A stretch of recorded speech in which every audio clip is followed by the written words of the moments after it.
The winter sun was fading over Chicago, smearing pale gold across the skyline. Through the tall glass windows of the Riverside Bank, Sarah Walker sat at her desk, eyes fixed on the computer screen, but seeing none of the numbers in front of her. The cursor blinked impatiently, as if urging her to keep working, but her mind drifted somewhere far away. The faint reflection of her own face in the screen seemed almost like that of a stranger. Tired eyes, lips pressed too tightly, a woman who had forgotten how to breathe freely. 5 years in the same bank, 5 years of promotions, smiles, polite conversations, and 5 years of a marriage that was slowly cracking beneath the weight of silence. Her husband, Mark, used to bring her flowers. Now he brought silence, and sometimes the smell of another woman's perfume, the kind that lingered faintly on his shirt collars when he came home late, claiming it was just a client dinner. At first, Sarah tried to believe him, but faith fades when the heart stops finding warmth in a familiar face.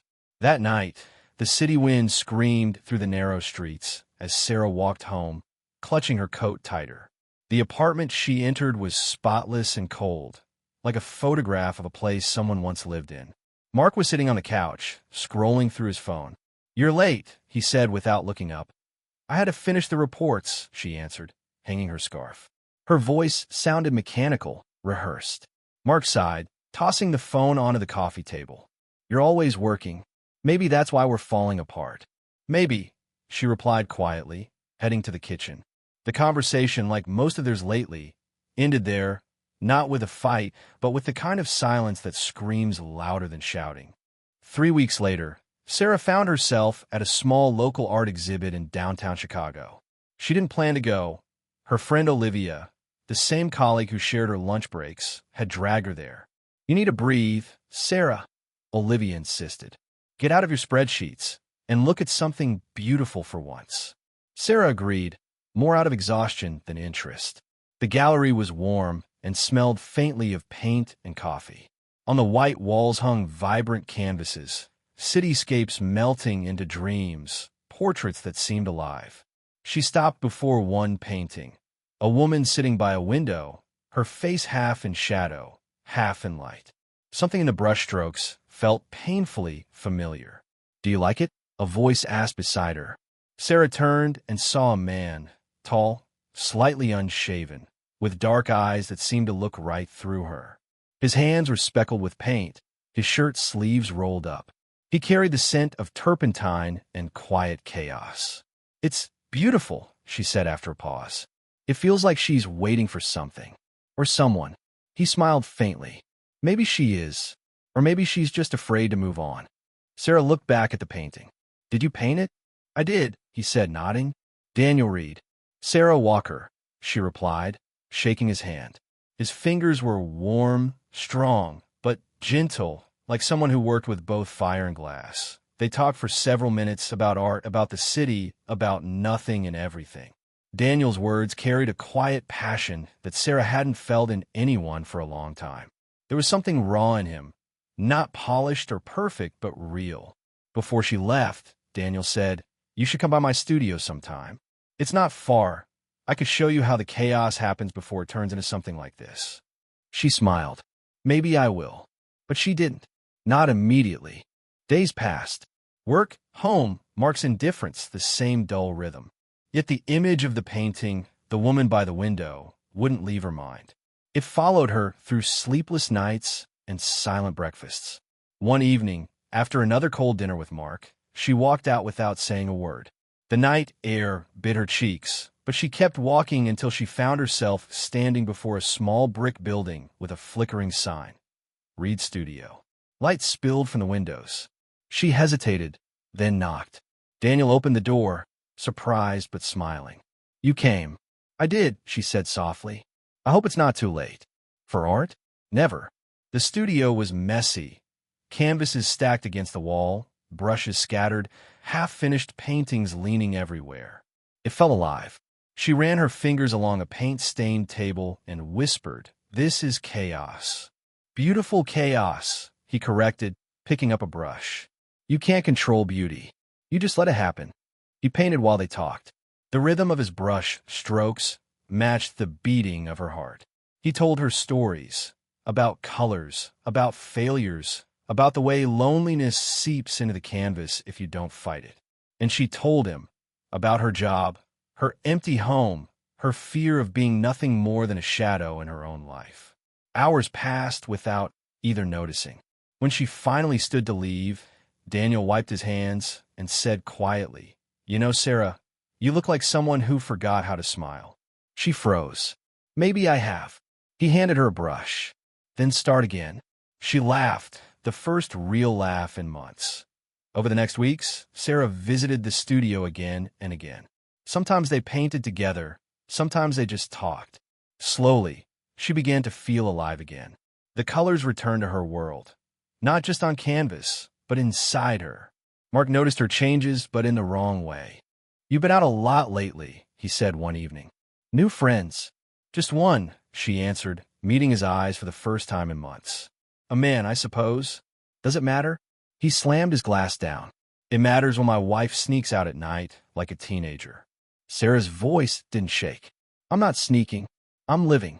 That night, for the first time, she slept in the guest room. By early spring, her life had split in two, the cold reality of the bank and the warm, reckless fire of the studio. With Daniel, she wasn't a manager or a wife.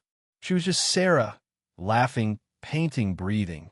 But happiness always demands a price. The spring rain was soft and quiet that evening, tracing silver lines across the studio windows. Inside, the air smelled of paint, rain, and something unspoken. Daniel was working on a new canvas, a burst of color that looked almost violent. Sarah stood behind him, watching in silence. He turned suddenly, his eyes catching hers. "You ever notice," he said, "how the hardest thing isn't starting something new, but leaving the old behind?" Sarah looked down. "I think about that every day." Daniel wiped his hands on a cloth and set the brush aside. "Then why are you still there, Sarah? With him, with that life that's slowly killing you?" She hesitated. "Because it's safe. Because I built it. Because I thought love meant staying." "Sometimes," Daniel said softly, "love means leaving." The words hit her harder than he could have known. She turned toward the window, her reflection fractured by raindrops. "You make it sound easy." "It isn't," he admitted, "but it's real." They stood there in silence, the sound of rain between them. Then Daniel reached out and gently brushed a strand of hair from her face.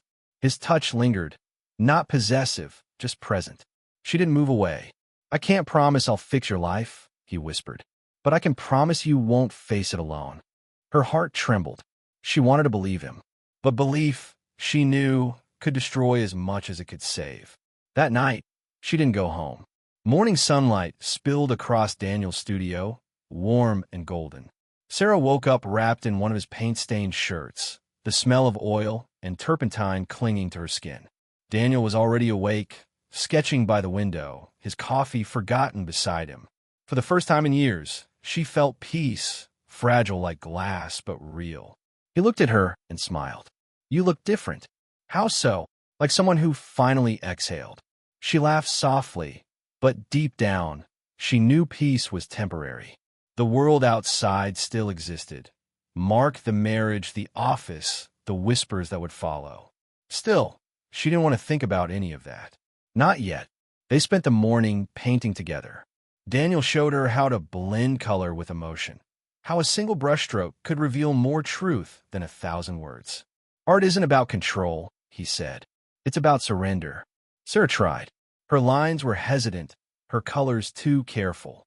He came up behind her, gently guiding her hand.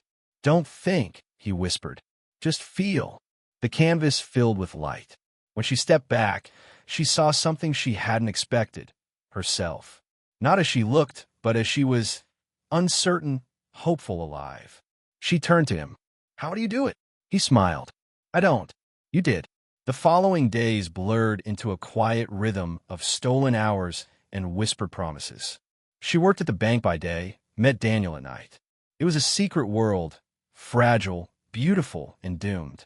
Olivia, her friend at work, noticed the glow in her eyes but said nothing, just smiled knowingly.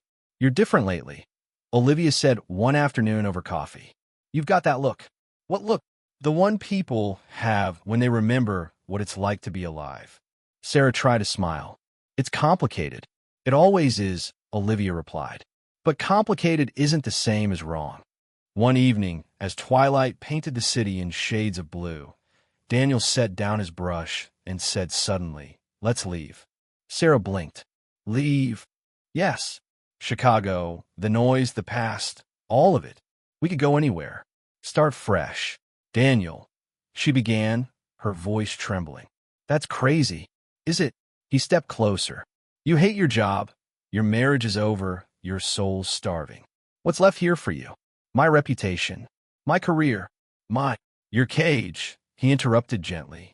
You don't owe anyone your unhappiness. She looked at him, tears glimmering in her eyes. You make it sound so simple. He smiled sadly. It's not simple. It's survival. The room went silent. Outside, thunder rumbled in the distance. Sarah turned away, afraid that if she met his eyes again, she'd say yes. Daniel, she whispered, you don't understand. I bring pain to everyone I love. Don't, he said sharply. Don't do that. That's not true. It is. My parents died right before I was going to tell them about the divorce. Then Mark cheated on me. Now you stop. He took her hands in his. Your parents didn't die because of you. Mark cheated because he's a coward.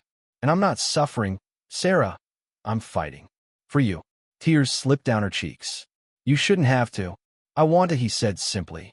Because when I paint, I see you. When I breathe, I feel you.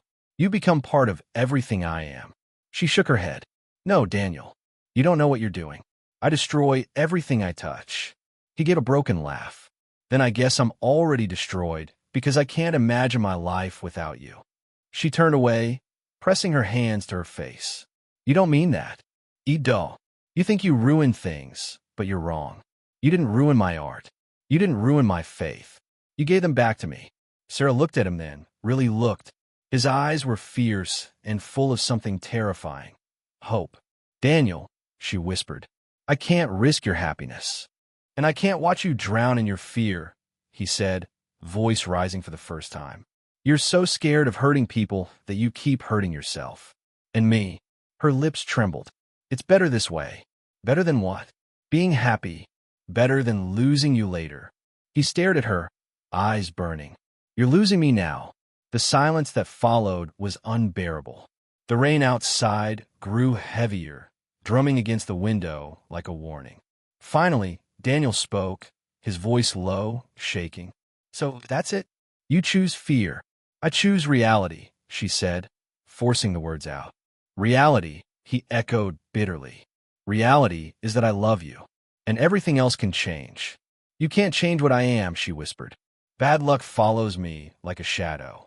Then stop believing in shadows, he said. Start believing in us. She couldn't answer. She turned toward the window, the reflection of her tears blurring the city lights. Leave, Daniel, she whispered. He didn't move. What? Leave. Don't come back. Sarah, please, she said, her voice breaking. It's over. Daniel stood behind her, close enough that she could feel his breath. If I walk out that door now, he said finally, I won't come back. I know, even if you change your mind. I won't. For a long moment, neither moved. Then she heard the sound of footsteps, slow, heavy, the door opening, then closing. The silence afterward was deafening. Sarah pressed her forehead against the cold glass, her body shaking. The city outside looked the same, but everything inside her had collapsed. When Olivia found her later that night, sitting on the floor by the window, she knelt and wrapped her arms around her friend. You're a fool, Olivia whispered, tears in her eyes. He loved you. That's why I let him go, Sarah sobbed. That's exactly why you shouldn't have. Outside, Daniel walked down the street, never once looking back. His figure grew smaller until it vanished into the rain. And in that moment, Sarah knew she had just made the biggest mistake of her life. The days after Daniel left felt like living underwater. Everything moved in slow motion, sounds muffled, colors faded, air too thick to breathe. Sarah went to work, answered emails, smiled at clients, but inside she was nothing but an echo. 3 days. That's how long it took for her life to begin unraveling completely. It started with a phone call from her attorney, the one handling her divorce papers. "Sarah," he said carefully, "Mark's filed a complaint. He's alleging misconduct at your workplace, claims that you used your position at the bank to help someone financially, someone you're involved with." For a moment, she couldn't even process the words. "That's absurd," she said finally. "Who told him that?" "I can't say," the lawyer replied, his tone cautious.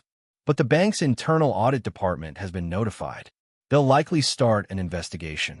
She hung up without another word. Her hands were trembling. The world, once gray, was now collapsing into black and white. Guilt and innocence, truth and lies. The next morning, she walked into Riverside Bank trying to look composed. But whispers followed her down the corridor like a shadow. She could feel it, the sideways glances, the sudden silences when she entered the break room. Someone had told. Maybe Mark himself. Maybe one of his friends at corporate. By midday, her manager, Victor Simmons, knocked gently on her office door. "Sarah, could you step into my office for a moment?" She knew that tone. Controlled, formal, the voice of someone forced to do something they didn't want to. Victor was a kind man, usually lighthearted, but today his expression was heavy. "Close the door, please," he said. She did. The air in his office was thick with tension. "Sarah," he began, folding his hands. "I need to have a serious conversation with you. I've been made aware of some personal matters. About your private life." Her throat tightened. "That's personal, isn't it?" "Ordinarily, yes," he said. "But when it involves a complaint filed by your husband suggesting potential misuse of bank resources, it becomes professional too." Her blood ran cold. "That's not true. I've never." "I believe you." Victor interrupted quickly. "I've worked with you for years. You're one of the most honest employees I have. But while the investigation is ongoing, I have no choice but to reassign your duties temporarily. You'll be removed from direct client accounts until this clears up." The room swayed. "You're suspending me?" "Not exactly. Think of it as a precaution." He sighed, his voice softening. "I'm saying this as a friend. Sarah, take some time. Sort things out. Keep your head down until the storm passes." She forced a smile that didn't reach her eyes. "Thank you, Victor." But when she left his office, her legs felt weak. Everyone in the corridor pretended not to look, but their silence was louder than words. That evening, Sarah sat alone in her apartment. Mark was gone. He moved out weeks ago, but his shadow still lingered in every corner. The apartment felt like a crime scene, each object a witness. She picked up a framed photo from the shelf. Her and Mark smiling at a Christmas party years ago. Her younger self looked happy, unaware of the storms ahead. She set it down face first. The phone buzzed. It was Olivia. "Hey," Olivia said gently. "How are you holding up?" "I'm fine, Sarah Lid." "No, you're not," Olivia said. "They're talking about you at work." I try to shut it down, but— "Let them talk," Sarah said bitterly. "They'll find something new soon enough." "You should tell Victor the truth," Olivia pressed. "Tell him your husband's lying. Tell him about Daniel." Sarah froze. "I can't." "Why not?" "Because that would make it real," she whispered. There was silence on the line. Then Olivia said softly, "You still love him, don't you?" Sarah's voice broke. Every damn minute. Days turned into weeks. The investigation dragged on, and Sarah's world shrank to the size of her apartment. She stopped painting, stopped visiting the places they'd gone together. Even coffee tasted wrong now. Every morning she woke up hoping for an email from Daniel, a text, anything. But he had meant what he said. If he walked away, he wouldn't return. Sometimes she found herself wandering past his old studio just to see if the lights were on. Once she saw someone new through the window, a young woman, laughing, watching Daniel paint. Her heart twisted, but she turned away. He deserved happiness, even if it wasn't with her. Back home, the loneliness became unbearable. She opened her sketchbook one night, the one Daniel had given her, and stared at the blank page. For hours, she couldn't bring herself to touch it. Then finally, she wrote across the top, "You were right. Fear destroys more than failure ever could." The ink smeared where her tears fell. At work, things only worsened. Her access to the main systems was restricted. Colleagues stopped inviting her to lunch. The whispers became unavoidable. One afternoon, she overheard two junior associates near the printer. They say she used company funds to help her boyfriend open an art studio. Are you serious? Apparently, her husband found out and reported it. Total scandal. Sarah turned the corner, her face pale but composed. Both women froze. Ladies, she said calmly, next time you want to discuss fiction, I suggest a book club. They stammered apologies as she walked away, her heels clicking sharply against the marble floor. But inside, she was crumbling. Victor called her in again that Friday.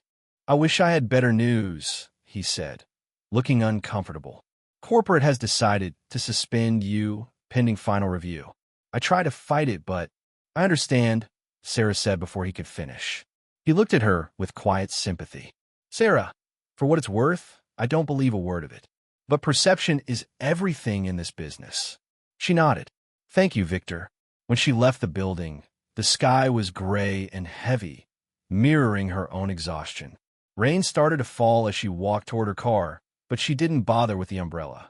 The cold drops mixed with the warmth of her tears. That night, she sat by the window, the same way the woman in Daniel's painting had sat once.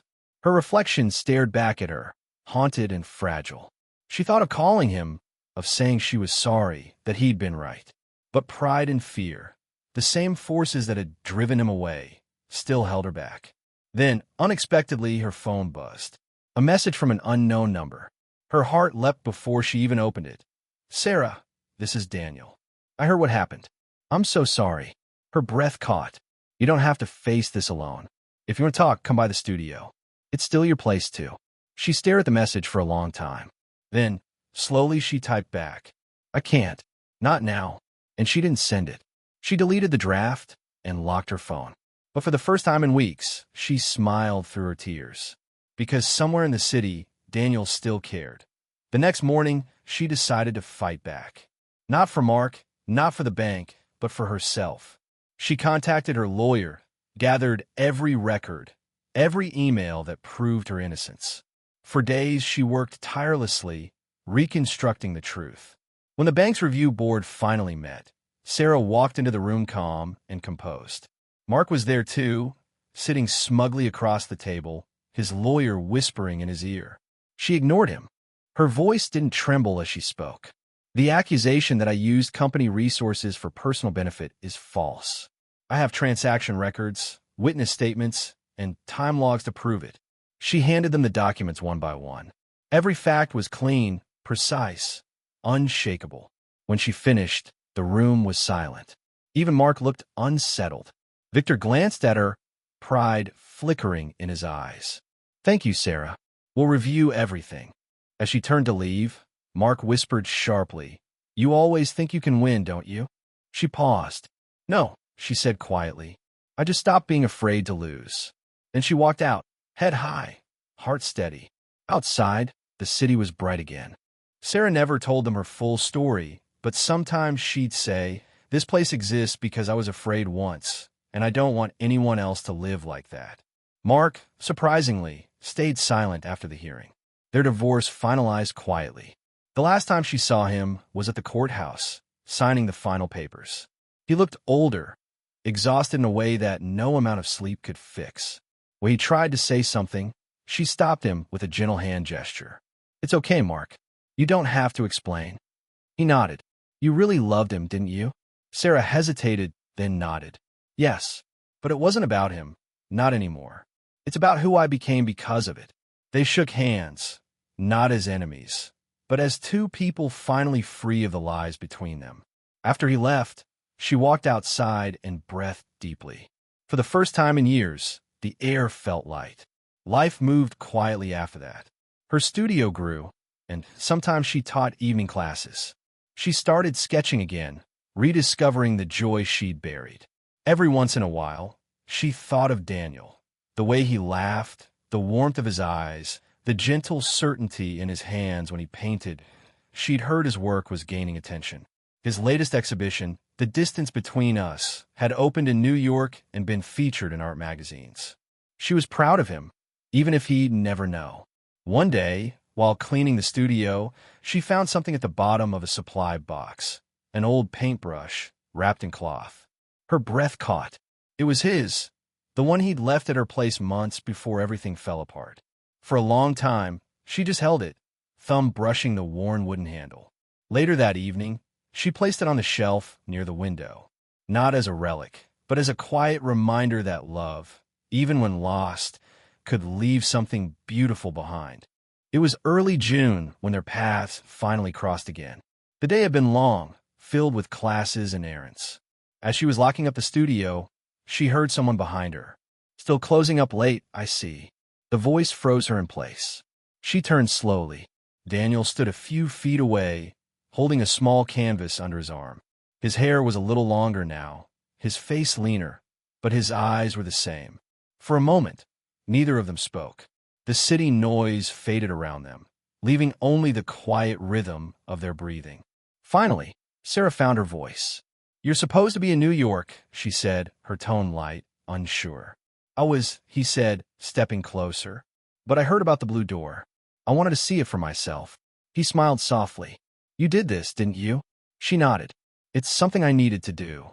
He looked around the cozy studio, the lights spilling through the windows, the faint scent of paint and rain in the air. "It's beautiful," he said. "It feels like you." Sarah felt tears prick her eyes, but she blinked them away. "You still paint?" she asked. He lifted the canvas slightly. "Always." Then, after a pause, "I brought you something." She hesitated before taking it. The painting was covered with brown paper and tied with twine. When she removed it, she gasped that it was her. Not the Sarah from before. Not broken, not afraid, but standing at the doorway of a sunlit room, her face turned toward the light. He'd painted her healing. "I started it months ago," Daniel said quietly. "Didn't know if I'd ever finish. But I guess I needed to." Sarah traced the brushstrokes with her fingertips. "It's beautiful," she whispered. "You always saw me better than I saw myself." He smiled faintly. "You taught me how to see." They stood in silence for a long moment, surrounded by the quiet hum of the city evening. Finally, she spoke. "Daniel, I am sorry. For everything. For being afraid. For pushing you away." He shook his head gently. "We were both afraid. But maybe that's what had to happen. Maybe we had to fall apart to find out who we were without each other." Her voice trembled. "Do you think people like us get second chances?" He looked at her for a long time, really looked, and then said softly, "Sometimes life doesn't give you second chances. It gives you new beginnings." They spent hours talking after that, about the months they'd lost, the things they'd learned, the lives they'd tried to rebuild. There was no drama, no tears, just two people who had finally grown into themselves. When he finally left that night, she didn't ask him to stay. She didn't have to. Something deeper than words passed between them, an understanding that whatever came next, it would be real, not born of fear. Weeks later, Daniel's new exhibition opened in Chicago. One wall was dedicated entirely to a series called Resilience. Among the paintings, there was one piece that caught everyone's eye. A woman standing before a blue door, sunlight spilling over her shoulders. The gallery was crowded that night, but when Sarah arrived, people instinctively moved aside, as if the painting itself had been waiting for her. She stood in front of it, tears welling, but her heart light. Daniel approached quietly from behind. "Do you like it?" She nodded. "It feels like closure." He smiled. "Or maybe the start of something else." She turned to him, her eyes shining. "You think so?"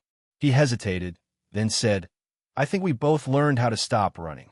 For a long time, they stood there, not touching, not speaking, just breathing the same air, sharing the same quiet joy that comes after a long storm. Months later, the blue door became a cornerstone of the local art community. Children came to paint, veterans came to talk, and sometimes, when the light was just right, Sarah could see Daniel sitting in the corner, sketching quietly while she taught. They never tried to label what they had again. It was enough to exist in the same space. Two souls who had burned, broken, and found beauty in the ashes. One evening, as the sun set, Sarah locked up the studio and stood outside. The sky was painted in gold and rose, the air warm with summer. She looked at the sign above the door, the blue door, and smiled. Behind her, Daniel said softly. You did it. She turned, eyes bright. No, she said. We did. Then, hand in hand, they walked down the street as the city lights flickered to life. Two people no longer afraid of the dark. The silence after Daniel left was almost unbearable. Not the kind that fills a room after a conversation, but the kind that seeps into the walls, into your chest, into the spaces between heartbeats. Sarah thought she'd been ready for it. She'd told herself that pushing him away was the right thing, the only way to protect him from the chaos that always seemed to follow her. But as soon as the door closed and his footsteps faded down the hall, her certainty began to crumble. For the next few days, she moved through life like a ghost. She went to work, smiled when necessary, answered calls, signed forms, but every sound, every glimpse of color reminded her of him. His laughter still echoed in her mind, and sometimes she'd catch herself turning toward the door, expecting to see him standing there, brush in hand, paint on his shirt. At night, sleep refused to come. The city outside her window seemed endless, a maze of lights and loneliness. She often found herself staring at the dark ceiling, her heart heavy with the words she hadn't said. I love you, she whispered once into the empty room. I just didn't know how. A week later, she went back to the park where they used to walk on Sundays. The air was cold and sharp, the trees bare, but she needed to see something that wasn't tied to her apartment, the same space that held too many memories. She sat on a bench, watching the frozen pond. A young couple passed by, their hands intertwined, laughter trailing behind them like a song. For a moment, jealousy stung. But then she realized it wasn't envy of them. It was grief for the version of herself who once believed she could have that. She thought about her parents, how their deaths had marked the beginning of everything unraveling. Her mother had always been cautious, her father always optimistic. You can't protect people from life, sweetheart, her father used to say. You can only love them enough to walk beside them through it. At the time, she hadn't understood. Now, she wished she'd listened. Back at home, Sarah stood before the mirror. She looked at herself, really looked. The faint lines near her eyes, the exhaustion that had settled in her shoulders, the quiet strength hidden beneath it all.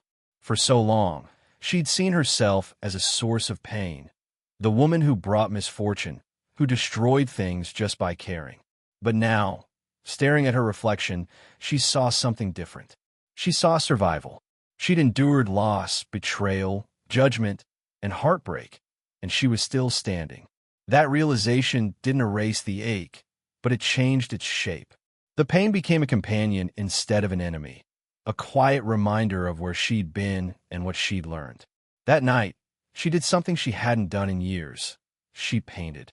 She didn't plan it. She simply sat down, opened the box of paints Daniel had left, and began to move the brush. At first, her strokes were hesitant, trembling. Then faster, bolder. Colors she hadn't touched in ages, amber, violet, ocean blue, began to fill the canvas. Hours passed unnoticed. When she finally stepped back, her hands were covered in paint, and her cheeks were wet with tears. On the canvas was a woman standing in the middle of a storm, her hair whipping in the wind, but her eyes open, steady, defiant. Sarah smiled through her tears. It wasn't perfect, but it was honest. And for the first time in months, she felt alive. Days turned into weeks. She started going to art stores again, buying brushes and sketch pads. On weekends, she took long walks along the lakefront, sometimes sketching strangers, a mother and child, an old man feeding pigeons, a street musician playing under the bridge. Each drawing was a small act of healing. She also began attending a small art therapy group at the local community center. Most of the people there were recovering from something: addiction, loss, divorce. They didn't ask for her story, and she didn't offer it. But in the shared silence of paint and canvas, she found belonging. One evening, an elderly woman named Grace sat beside her. You paint like someone who's lost and found herself at the same time, Grace said softly, smiling. Sarah chuckled. Maybe I'm still in between. Then keep painting, Grace replied. That's where the truth lives, in between. Sarah nodded, her heart tightening with quiet gratitude that a few days later she received an envelope in the mail. No return address. Inside was a single photo. It was a snapshot of a painting, Daniel's painting. The colors, the lines, unmistakable. It was titled Echo. Beneath it, a short note in his handwriting. Some silences don't mean goodbye. Sometimes they're just breathing. She held the photo for a long time. Then she placed it beside her canvas, the woman in the storm, and whispered, "Then breathe, Daniel. I'm still breathing too." Daniel didn't remember much about the walk home that night. He only remembered the sound of the door closing behind him, final, hollow, and the echo of his own footsteps on the cold pavement. The city felt different now. The lights that once seemed warm now burned too bright. The hum of cars too loud. Everything looked slightly out of focus, like a painting left out in the rain. When he finally reached his apartment, he didn't turn on the lights. He simply dropped his bag on the floor and stood in the dark. Her voice still lingered in his ears. "Go, Daniel. Don't come back." He thought he could fight for her. That love could conquer fear, reason, even fate. But love alone, he realized, couldn't keep someone who wasn't ready to stay. For days, he couldn't paint. He'd sit before the easel, staring at a blank canvas until the sunlight faded. The colors on his palette dried untouched, and his brushes stiffened. His studio, once alive with energy, became a quiet tomb filled with half-finished sketches, abandoned coffee cups, and silence that pressed against his chest like a weight. He thought about calling her 100 times. He even dialed her number once. But before the first ring, he hung up. Some goodbyes, he thought, aren't spoken, they're just lived. Weeks passed. His agent called, asking where the new pieces were. "You promised a collection by spring," she reminded him. "I'm working on it," he lied, but he wasn't. He tried. God, he tried. But every time he lifted a brush, he saw her face in the back of his mind. The curve of her smile, the tremor in her voice when she said she couldn't risk his happiness. He realized something then. His art had always come from pain, but never from love. With Sarah, it had been different. He'd painted not to escape, but to remember. Without her, the world had color, but no meaning. One night, after too much whiskey and too little sleep, he wandered down to the riverfront. The city skyline shimmered on the water, fractured and restless. He sat on a bench, head bowed, and whispered into the night, "I don't know how to do this without you." The wind carried the words away. No answer came, only the low hum of passing cars and the distant bark of a dog. He stayed there for hours, until the cold seeped into his bones.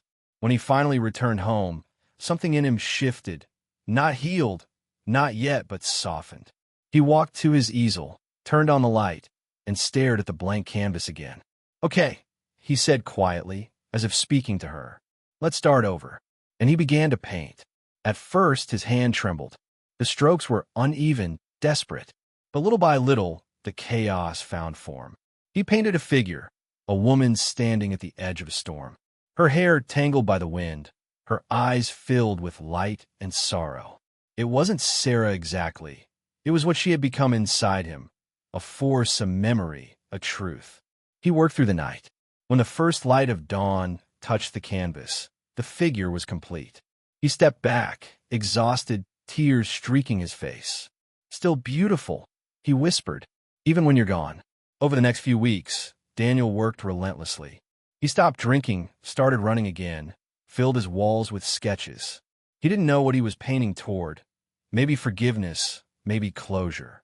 All he knew was that each brushstroke brought him closer to something that resembled peace. When his agent saw the new work, she was speechless. "This," she said finally, "this is the best you've ever done." "What is it called?" He thought for a moment, then said, "Echoes of Us." She nodded slowly. "It feels honest." He didn't tell her who Us was. The exhibition opened in New York 3 months later. It drew attention immediately. Critics called it raw, haunting, vulnerable. People stood before the paintings for long minutes, some in silence, some in tears. But Daniel didn't stay for the crowd. He slipped into the back of the gallery and watched quietly as strangers felt things he hadn't been able to say out loud. One woman stopped in front of a piece, a portrait of a woman with her back turned, standing before a blue horizon. She looks like she's waiting for something, the woman said softly to her friend. Daniel almost smiled. She's not waiting, he thought. She's becoming. After the show, he took the train back to Chicago. The city skyline greeted him like an old friend, familiar but changed. He'd built a name for himself. His paintings were selling, his name appearing in magazines. But it all felt strangely hollow. He realized success meant little when you couldn't share it with the person who inspired it. So he rented a small space near the lake, a quieter studio with big windows and creaking floors. He didn't tell anyone. He just painted. Sometimes he caught himself imagining Sarah walking past outside, holding her coffee, lost in thought. He wondered if she ever thought of him too. One morning, while cleaning the studio, he found something in one of his old sketchbooks, a quick charcoal drawing of her half-finished. She was smiling, her eyes soft and real. He stared at it for a long time. Then, with a deep breath, he picked up his brush again. This time, he didn't paint her pain. He painted her light. He called the piece the beginning. And when he stepped back for the first time since she'd left, he felt something like peace. Late that night, sitting by the window, he wrote a short letter. He didn't know if he'd ever send it, but writing it made him feel close to her. Sarah, I used to think love was about holding on, but I've learned it's about letting someone be free, even if that means walking away. You once told me you bring misfortune. You were wrong. You brought me clarity. I hope wherever you are, you're painting again. D. He folded the letter carefully and placed it inside a sketchbook. Then he looked out the window at the city lights, whispering softly, "Good night, Sarah." For the first time in months, he smiled. 3 years had passed since that night. Time, as Sarah discovered, did not heal everything, but made the pain quieter, easier to live with. She had left Chicago soon after the divorce was finalized, choosing not to stay in the apartment that held too many ghosts. At first, she moved to a smaller city by the coast, somewhere anonymous, where no one knew her story. She took a job at a local art gallery, just to pay rent, telling herself it was temporary. But one afternoon, while sorting through a stack of submissions, she came across a portfolio of paintings that made her stop breathing. They were raw, luminous, filled with light and longing. The signature read simply, D. Reeves. Her hands trembled as she turned the pages. Every stroke carried something she recognized, the way he once looked at the world and at her. For a long time, she sat there just staring. Then she whispered, almost inaudibly, "You did it." She didn't call him. She didn't write. But something inside her shifted. If he could find beauty again, maybe she could too. A year later, Sarah opened her own small studio on the coast, inside a renovated boathouse with peeling paint and salt-stained windows. She called it the Blue Door. It wasn't a name she chose by accident. People often asked her what it meant, and she'd smile softly and say, "It's about starting over." The studio quickly became a refuge for others, for people who had lost, broken, or simply forgotten how to dream. Sarah taught painting to children, led evening workshops for adults, and hosted local artists who couldn't afford gallery space. Her hands were always covered in color now. Her smile came more easily. She still carried her scars, but they no longer defined her. Sometimes, late at night, when the ocean whispered outside and the candles flickered against the old wooden beams, she'd sit alone and think of him.